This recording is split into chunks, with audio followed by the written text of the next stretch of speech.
warahmatullahi wabarakatuh. Hamdan katsiran thayyiban mubarakan fi kama yuhibbu rabbuna wa yarda. Asyhadu an la ilaha illallah wa asyhadu anna Muhammadan abduhu wa rasuluh iqraran bihi wa tauhida. Allahumma salli ala Sayyidina Muhammad wa ala alihi wa sallim tasliman mazida. Yang berbahagia keluarga besar Bapak Fidi Fadilah Surya Sanubari dan Ibu Siska Gita Fitriani selaku Syekhul Fadilah. Wabil khusus orang tua kita Bapak Gito ya, Syekhul Baitnya yang telah mengundang kita dalam acara Tasyakur Binikmah Akikah ya. Apa namanya dalam bahasa Arab itu walimatul kurs. Jadi kalau walimatul urus itu pernikahan, ada walimatul khitan tuh syukuran hitanan tuh ya. Kalau akikah itu walimatul khurs ya. Kalau dalam masyarakat Jawa ada banyak istilah Pak. Kalau banyak sedikit ya. Nah, untuk sekedar pengetahuan aja. Biasanya kalau orang dilahirkan itu ada acara namanya mendemari hari itu ya. Betul ya? Nah, hari ada acara seperti ini disebut acara berokohan. Berokohan itu barokahan gitu ya. Dalam bahasa Jawa berokohan, mendemari hari terus berokohan. Terus ada lagi itu pasaran. Pasaran itu hari kelima. Kan ada orang Jawa tuh harinya kan beda ya. Legi, Pahing, Pon, Wage, Kliwon. 5 hari itu ya. Nah, 5 hari itu bagi orang dilahirkan itu ada namanya pasaran. Baru kemudian ada puputan pusar itu ya. Nah, baru akikah hari ke-7 itu ya. Tapi dia tidak dicukur. Ya. Nanti cukurnya pada selapanan hari yang ke-35. Nanti kalau ada orang Jawa koreksi kalau salah ya. Tapi yang saya dapatkan, yang saya pelajari itu selapanan itu sebetulnya bilangan kelima dari angka 7. Kan dalam hadis itu kita boleh akikah itu hari ke-7, hari ke-14, hari ke-21, hari ke-28 dan hari ke-35. Bilangan 7 itu akikah itu boleh, begitu ya kata Imam Syafi'i seperti itu. Jadi selapanannya itu untuk cukurannya ya kalau di Jawa tuh. Akikahnya potong dombanya hari-hari seperti ini, hari ke-7 ya. Untuk sekedar tambahan aja. Kembali. Jadi kita hadir di sini atas undangan Syekhul Fadilah dalam rangka Tasyakur Binikmah untuk akikah. Kita harus syukuri Pak. Karena tidak semua orang ya mendapatkan karunia keturunan tuh. Ya. Jadi cuma orang-orang tertentu saja yang Allah berikan keturunan tuh. Nanti Bapak cek di surat Ali Imran ayat 73. Kata Allah, Innal fadla biadillahi yu'ti mayyasha. Sesungguhnya karunia itu ya, karunia ataupun kebahagiaan, kenikmatan itu ada dalam genggaman tangan Allah Subhanahu wa taala ya. Dan hanya akan Allah berikan kepada mereka-mereka yang Allah kehendaki ya. Allah pilih itu Pak. Sehingga banyak sekali orang-orang yang tidak memiliki keturunan. Kalau Bapak cek banyak Pak, data statistik banyak orang yang tidak punya anak sekarang ini ya. Apakah dia pernikahan awal, apalagi pernikahan kedua, ketiga, keempat, banyak yang tidak memiliki keturunan. Apalagi di usia yang sudah tua, ya, sudah kopong, dia punya sperma itu udah nggak motil, nggak bergerak. Kecuali Nabi Zakaria, ya, Nabi Zakaria dalam sejarah usia 100 tahun, dia menikah dengan istrinya tuh. Nanti baca surat Maryam, bagaimana usaha Nabi Zakaria untuk mendapatkan keturunan sejak muda. Terus baru Allah berikan karunia di usia yang sangat tua. Ya, dia sudah beruban, istrinya pun mandul, tapi dengan doa. Ya. Surat Maryam ayat 7 Allah berfirman, "Inna nubasyiruka bi Yahya." Akan kuberi kabar gembira kepadamu Zakaria dengan keturunan seorang laki-laki yang bernama Yahya. Allah kabulkan. Jadi dengan usaha dan doa Allah kabulkan. Sehingga jangan berkecil hati untuk berhenti berdoa, ya. Sekalipun dalam keterangan dokter tidak akan memungkinkan memiliki keturunan, tapi karena kekuasaan Allah ada di tangan Allah Subhanahu wa taala, maka Allah takdirkan Nabi Zakaria memperoleh keturunan. Begitu juga Nabi Ibrahim salam, ya. Cuma satu anaknya, Pak, dari setiap istri itu. Waktu istri Siti Sarah dia nggak punya anak. Waktu dengan Siti Sarah itu, baru dengan Siti Hajar punya anak, lalu baru disusul, ya, Siti Sarah anak yang kedua itu Nabi siapa tuh? Ishak, ya. Jadi kembali lagi itu yang patut disyukuri oleh keluarga Pak Gito karena sekarang sudah memperoleh keturunan yang berikutnya, cucu yang keberapa, Pak? 6. Tuh, yang ke-6 udah bisa main voli. Ya, dia bisa bikin tim voli. Ada yang perempuan nggak? Ada. Ah, ganti Megawati. Ya, Megawati namanya betul ya? Yang pemain itu main voli yang top itu kan di Korea, Megawati tuh. Ya, kasih nama Megawati. Basket dia, Pak. Bukan Voli ya. Luar biasa tuh. Dia kontrak berapa miliar? 5 setahun coba tuh. Wah, luar biasa tuh ya. Saya teruskan. Itu yang patut disyukuri pada Allah Subhanahu wa taala. Yang kedua, soal serta salam, ya. Senantiasa harus kita aturkan kepada junjungan alam Nabi besar Muhammad SAW. Karena dengan bimbingannya lah kemudian kita jadi faham, ya.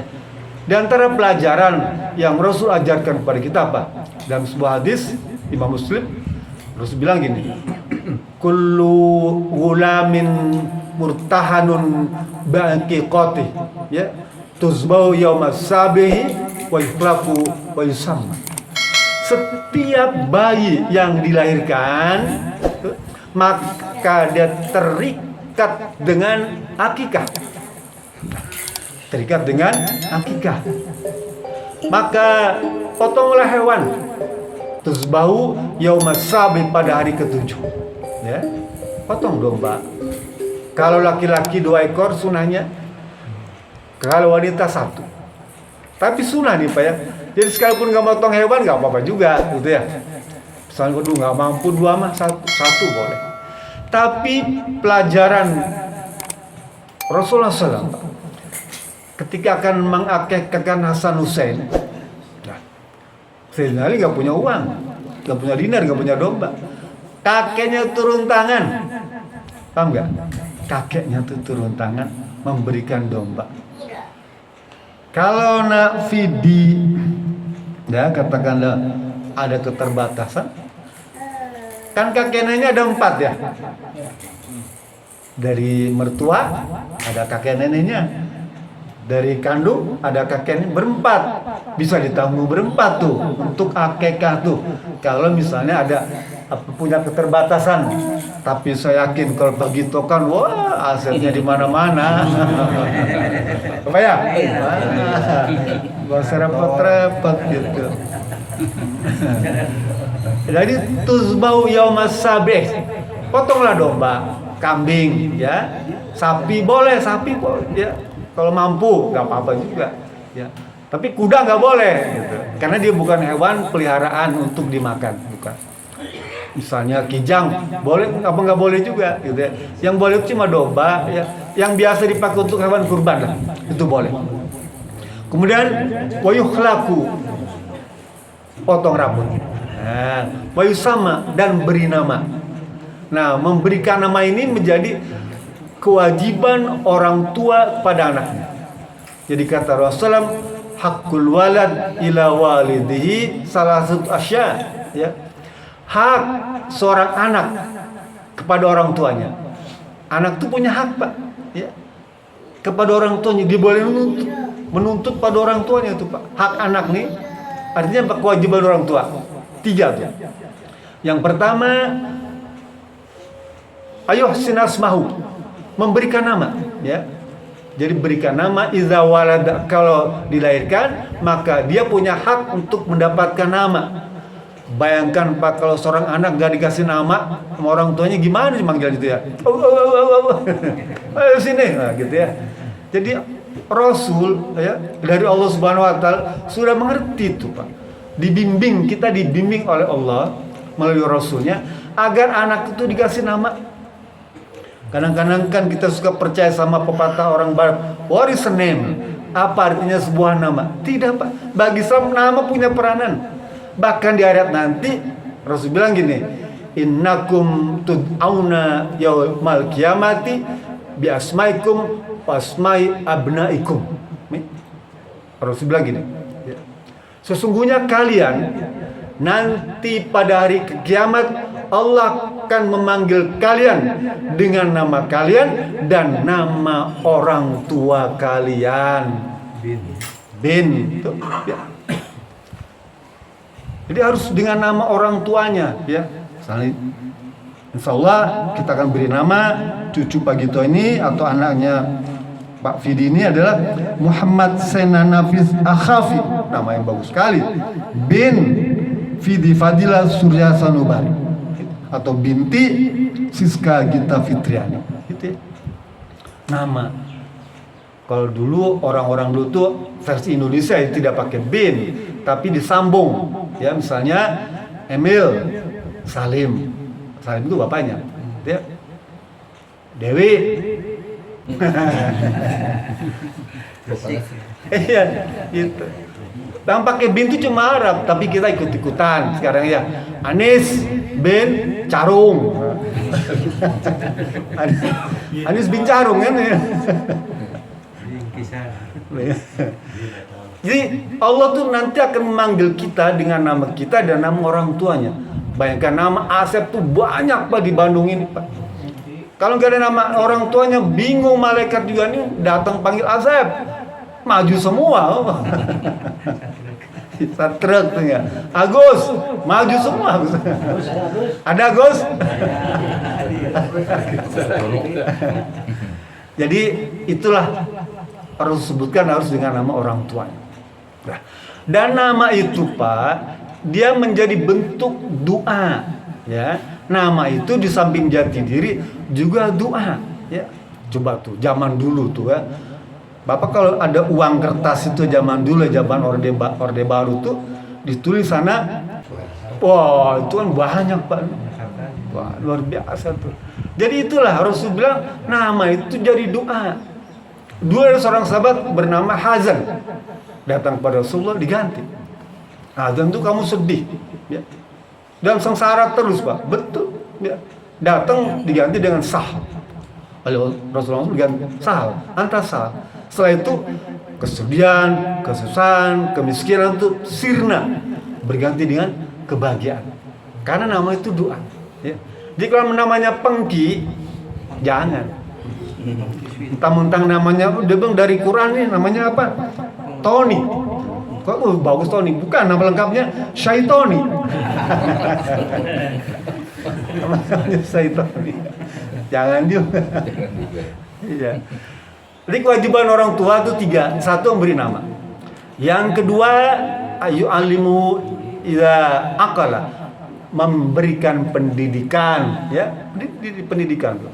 Dan yang ketiga, apa wa yuzawiju iza adroka, dan menikahkannya kalau sudah pantas untuk dinikahkan.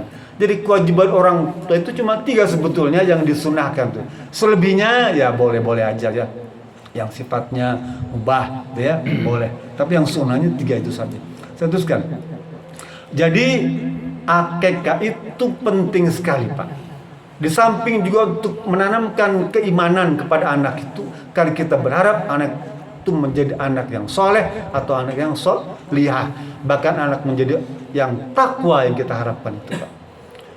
Sejak dia lahir itu Pak, dia sudah dibimbing oleh syariat Islam nih Pak ya. begitu brojol tuh kan nangis Pak ya. Rasul bilang nangis itu karena dicubit syaitan, bukan kaget melihat bapaknya. Enggak ya, itu versi kita aja.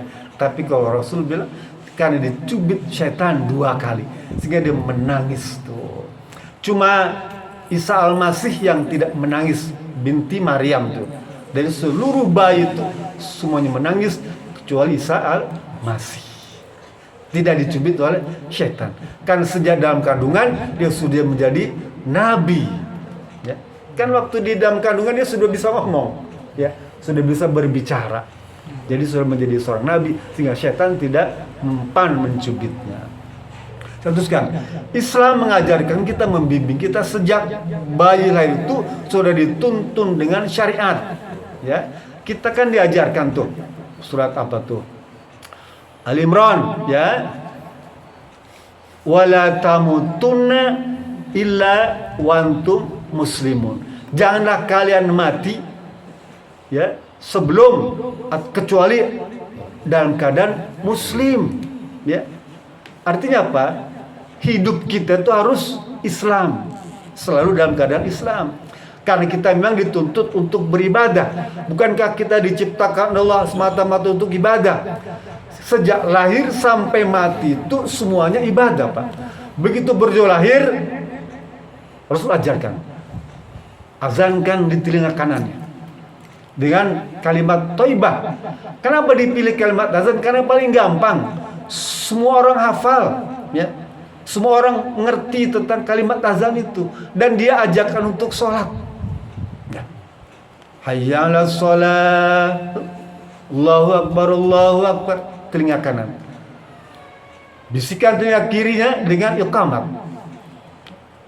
Sekarang di beberapa rumah sakit Islam, sekalipun gak ada orang tuanya, gak ada ayahnya, gak ada kakeknya, itu suster, perawat sudah mulai mempraktikkan sunnah. Ya, azan telinga kanan, iqamat telinga kiri. Sekalipun gak ada orang tuanya. Tapi kalau orang tuanya ada, lebih cakep lagi. Ya, ada kakeknya cakep lagi. Saya begitu cucu saya lahir langsung, ya, saya azankan kan. Anak saya lahir azankan, ya, di rumah sakit, di apa, di bidan, dimanapun, di Paraji azankan. Karena itu tuntunan Rasulullah SAW dan itu ibadah. Baik bagi kita mengazankan dan bagi yang diazankan tuh si bayi kita tuh azankan, ya. Tapi jangan azan seperti azan itu tuh. Teruskan. Lah, setelah diazankan itu dikamatkan, ada satu sunnah lagi seperti tahnik. Tahnik itu pakai gula, madu, ya. Kalau di Arab pakai kurma, kurma dikunyah orang tuanya tuh, ya, lalu diberikan kepada anak cucu kita tuh. Atau kasih madu lah di lak-lakannya tuh, ya, kasih madu. Itu juga sunnah. Sebagai pengganti kurma boleh madu. Yang ketiga baru akikah, ya. Akikah ini yang kita ini pentingnya akikah karena dia akan menjadi catatan di akhirat nanti. Kata siapa? Rasul bilang gini, malam yu'aqqa walidayhi lam yashfa' yaumal qiyamah. Barang siapa orang tua yang tidak mengakikahkan anak cucunya nih, ya, maka di akhirat kelak dia tidak akan mendapatkan syafaat dari anak cucunya. Kalau anak cucunya itu bagus dan kita kakek, orang tua kakeknya kurang bagus nasibnya di akhirat nanti. Paham gak Pak ya? Jadi orang tua atau kakek yang tidak mengakikahkan anak cucunya, maka di akhirat nanti tidak akan mendapatkan syafaat dari anak cucunya. Paham Pak ya? Kalau anak cucu kita tuh jadi orang baik, kan kita sudah doakan jadi anak soleh kan? Insya Allah dia akan memberikan syafaat kepada kita. Itu pun kalau orang tuanya mengakikahkan. Bagaimana kalau dulu saya nggak pernah diakikahin? Rasulullah SAW, Pak, dia baru mengakikahkan di usia tuanya. Setelah surat Al-Baqarah itu turun, baru Rasul mengakikahkan.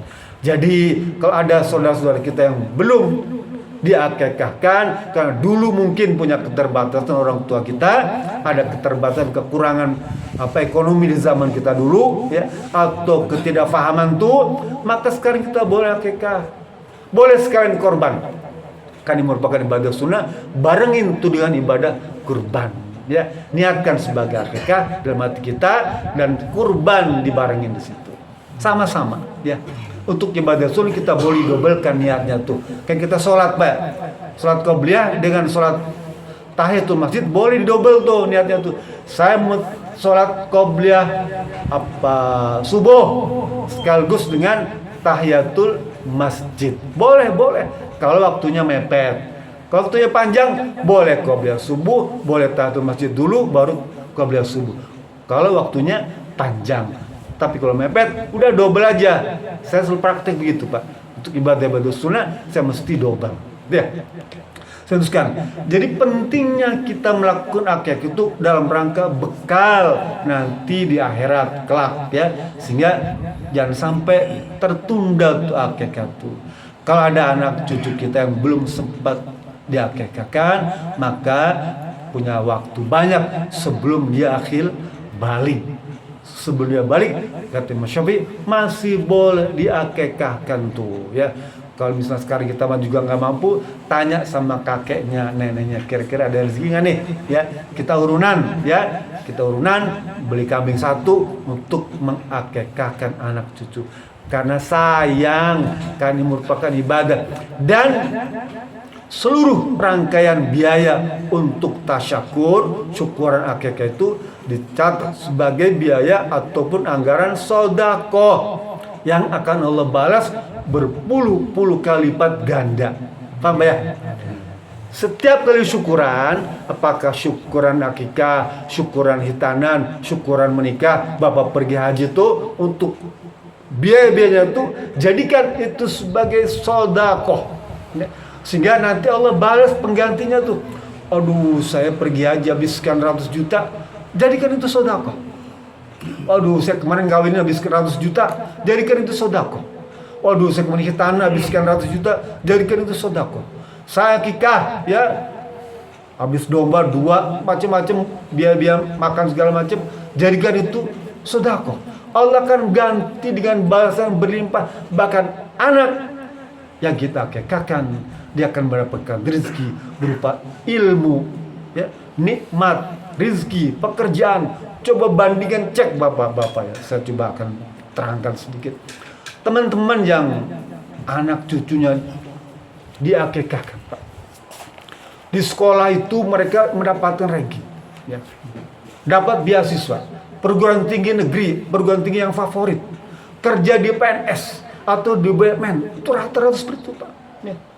Ya, kebetulan yang saya ikuti, yang saya kebetulan diundang untuk kajian itu, saya cek mereka semuanya berhasil. Alhamdulillah, ya. Saya berikan wejangan, selalu jadikan itu sedekah, mesti akan Allah balas berlipat ganda. Jangan pelit untuk urusan-urusan syariat. Kan akikah ini syariat, Pak. Akikah ini adalah syariat, ibadah dia. Seluruh biaya kos yang dikeluarkan adalah sedekah. Insya Allah akan Allah ganti. Saya kira itu yang saya sampaikan kepada kita semua sebagai tazkirah, ya. Selanjutnya saya mohon keikhlasan, keridhaan Bapak Ibu semua untuk kita akan sama-sama mendoakan, ya, kepada Ananda Muhammad Sayyidina Nafis Asafi. Dan kita sama-sama saksikan, ya, sama kalau sama Muhammad Sayyidina Nafis Asafi bin Fidi Fadilah Surya Sanubari. Jadi sama-sama saksikan pemberian nama ini. Mungkin nanti perlu nama pendeknya, ya. Apa nama pendeknya? Kalau panjang sekali namanya, nama Pak fans name, ya, pen friends gitu, ya. Itu nama pendeknya, nanti bisa dibikin. Jadi kita sudah sama saksikan nama lengkapnya seperti itu. Tinggal kita mohon keikhlasan bagus semua untuk membaca beberapa potongan ayat Quran, ya, Falak Binas dan beberapa bait Al-Baqarah, serta kita dua sama-sama.